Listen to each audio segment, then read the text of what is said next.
আমার মৃত্যুর আগ পর্যন্ত আমি এই শিশুদের মানে নীতি নৈতিকতা একটা শিশু আদর্শবান হয়ে গড়ে ওঠে সেই গবেষণায় আমার কাজ এবং আমি এই কাজ করে যাচ্ছি।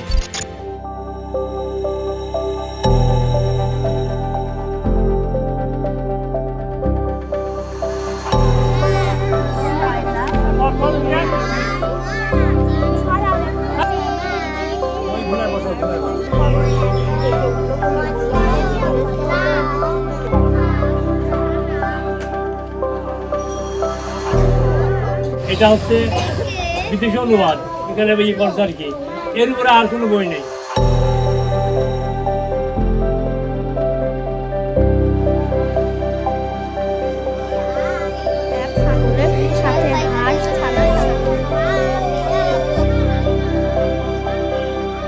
ঊনসত্তরে আমি প্রাথমিক বিদ্যালয়ের নিয়োগ পেলাম। 69, 70, 71, 72 পর্যন্ত অনলি 60 টাকা বেতন।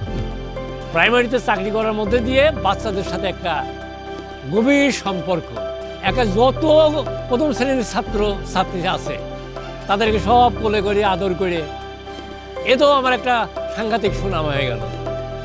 এইভাবে ওদের যখন মানে বাচ্চাদের প্রতি প্রেম ভালোবাসা এসে গেল, তখন বললাম ঠিক আছে, আমার তো বাড়ির প্রাঙ্গণে বেশ অনেকটা জায়গা আছে, কিছু করা যায় কিনা ওদের জন্য। ওই সময় থেকেই 69 সাল থেকেই আমার এই প্ল্যান।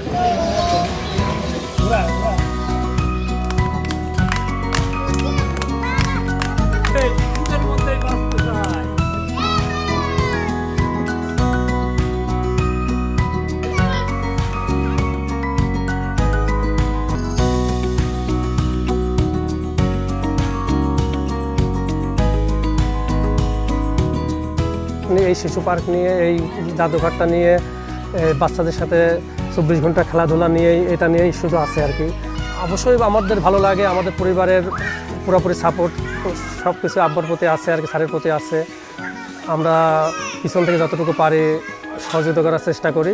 শিশুরা যাতে এখানে এসে মানে বাড়ির কথা ভুলে যায়।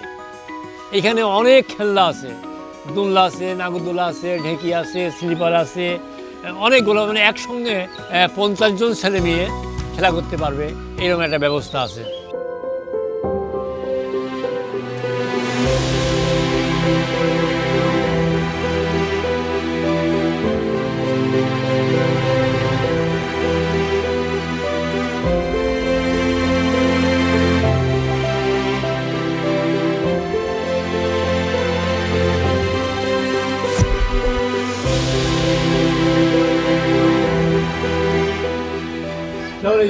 পানের বাটা, ঘুগলি, ফলক, স্যান্ডেল ছিল না, সব মানে আমার দাদারা ওই সব ব্যবহার করতো আছে আর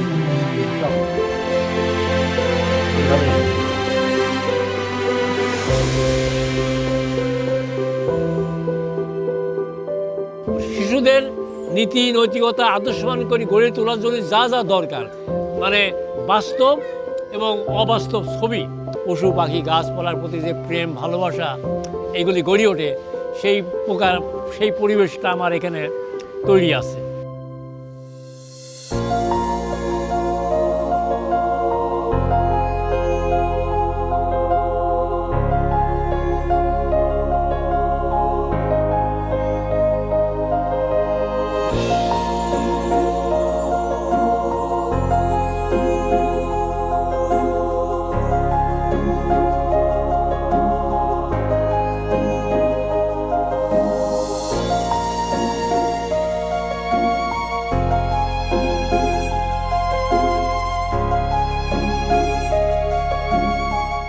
এখন আমার পেনশনের টাকায় প্রতিষ্ঠান চলে।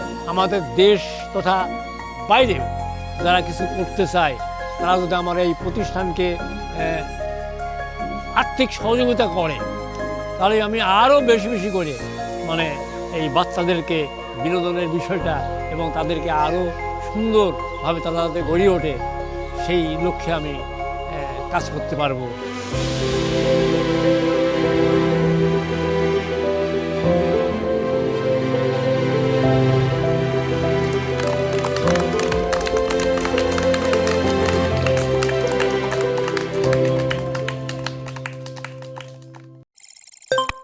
ধন্যবাদ।